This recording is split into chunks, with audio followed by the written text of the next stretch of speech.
테고 그들은 물때를 기다린다거나 또는 다른 나라 상인들을 기다리면서 뭐 몇 날 며칠씩 묵어가기도 했을 텐데요. 아마 요즘의 국제무역항의 풍경과 그리 다르지 않았을 것입니다.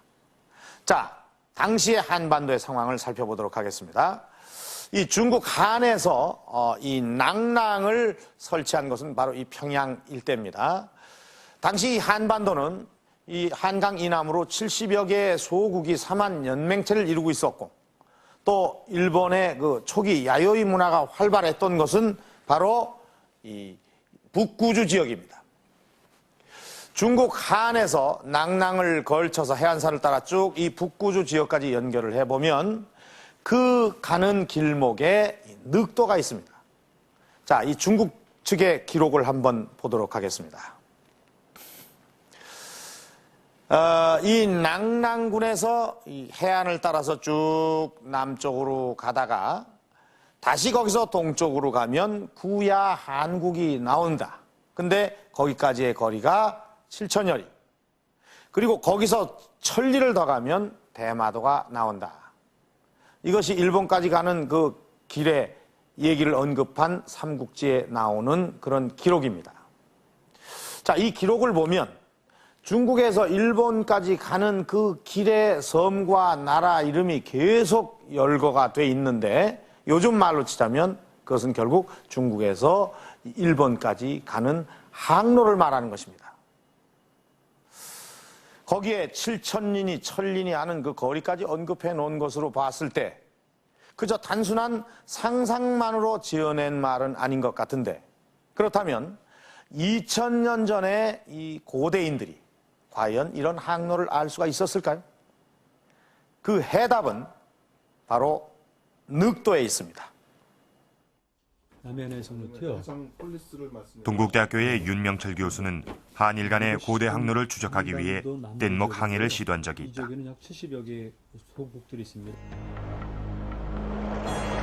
실험의 목적은 아무런 동력 없이 조류에만 의지하던 고대 항해술로 과연 일본까지 갈 수 있는가 하는 것이었다. 실험 결과 연안을 따라 중간 기착지를 확보하기만 하면 한일 간의 항해는 얼마든지 가능한 것으로 밝혀졌다. 이 사실을 뒷받침하는 기록이 있다. 삼국지 위지 동의 전에 외국의 사신이 대방군과 삼한 지역의 여러 국가에게 조공을 바쳤다는 것과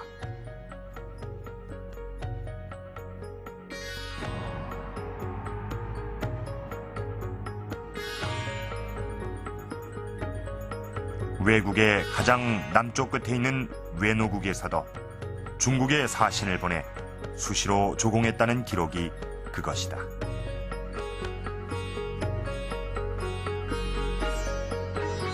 2000년 전 한반도 주변엔 이미 교역선이 드나드는 국제 항로가 존재했던 것이다.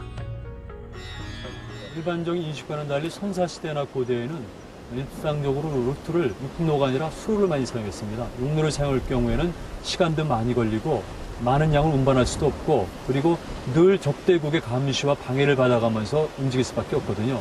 거기에 반해서 수로를 활용할 경우에는 단시간에 많은 거리를, 먼 거리를 이동할 수가 있습니다. 그리고 거기엔 또 많은 물자를 실을 수가 있고요. 그리고 무엇보다도 중요한 사실은 늘 먼 거리를 항해한다 하더라도 적대국의 간섭이라든가 방해를 피해서 충분히 교육이 가능하다는 것이죠. 그런 의미에서 볼 때 선사시대나 고대에는 육로보다는 수로 또는 해로가 결정적인 역할을 했습니다. 즉 다시 말해서 해로는 고속도로였었죠. 늑도를 둘러싼 해상 루트는 해남 군공리 유적에서도 확인할 수 있다. 군공리 유물들이 소장된 광주박물관.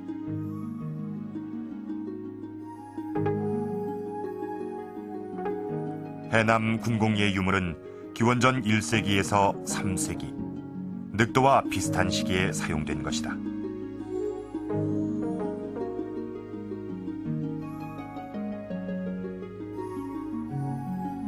군공리에서도 중국 화폐의 화천 등 교역을 입증하는 유물들이 많이 출토됐다. 해남 공공예폐청에서 보이는 그 유물 중에는 중국과의 해상 교류를 보여줄 수 있는 유물들이 많이 있습니다. 그 중에는 중국 신나라의 화폐인 이 화천이라든지 또 중국에서 유행했던 이 복골이 이 해남궁에서 발견됐고요. 또 그 외에도 토기를 제작하는 기술, 즉 탄알문 토기가 나타난다든지 해전대를 썼다든지 그런 요소들이 이 중국적인 요소라고 생각되는데요. 그런 요소들이 이 해상을 통해서 중국에서부터 유입된 것으로 판단됩니다. 아니고 요거는 이제 이때도 청하이 모두 이제 그 군곡리 배총은 경작지를 개간하는 과정에서 발견됐다. 그런 거라든가 이런 그런데 석기로 다 쓰니까요. 해안선에 가까운 곳에 자리 잡기 마련인 배총이 해남 군곡리에선 어떻게 경작지 한가운데에 형성된 것일까?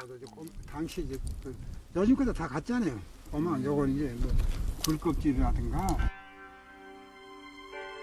이유는 해안선의 변화에 있다. 2000년 전 해남의 앞바다는 지금보다 수심이 높아 군곡리까지 바닷물이 들어왔던 것이다. 한 지역과 요 지역이 바로 직접 통로를 가지고 있었고 서로 물물 교환하고 있었다 하는 것을 이제 입증하는 것인데요. 그런 입증한 것들에서 가장 중요한 것이 이 무덤에서 나온 여러 가지 장신구들입니다. 특히 그것도 여성용 장신구들이에요. 그 멋을 비르는 기아문이 잘 새겨진 박례품이에요. 요즘 말하면 이제 박례품. 우리 여기서 만든 거 아니에요. 중국 것을 수입을 해서 이제 여자들이 몸치장을 했는데 무슨 이제 쥐꽃이라든가 머리핀 요새 말하는 그런 거 이렇게 해서 말하자면 이 세력들이 사치품도 수입할 수 있는 경제력을 가진 그러한 세력이었다는 것을 입증할 수가 있죠. 이와 같이 교역되던 물자가 출토되는 지역을 연결해보면 한반도 해안을 따라 일정한 항로를 그린다. 한반도의 해상 네트워크이다. 이 해상 네트워크상에 늑도가 있었고 그 결과 늑도에 거주민 외에도 중국과 일본 사람들이 드나들게 된 것이다.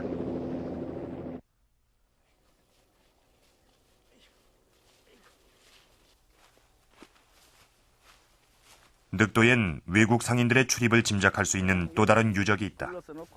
바로 제사 유적이다. 지낸 흔적이 있었는데 최근에 와서 제사 유적이 많이 이곳은 제사 유적으로서 늑도 배총 형성 단계로부터 조선시대까지 사용된 것으로서 최근에도 제사를 지내고 있는 것을 알 수 있습니다. 이와 같이 금기줄이 채워져 있고 조선시대 백자 후기 백자로 생각되는 이와 같은 제기들도 주변에서 수습되는 것을 보면은 이 유적이 장기간에 걸쳐서 형성된 제사 유적임을 알 수가 있습니다.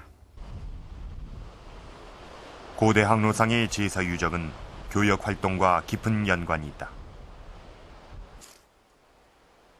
부안의 중막동 제사 유적지.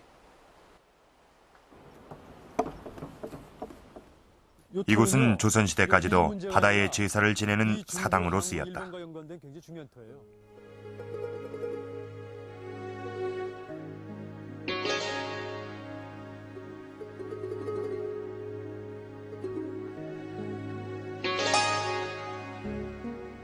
중막동 유적에선 많은 토기들과 당시 제사의식을 엿볼 수 있는 갖가지 동물 모양의 토제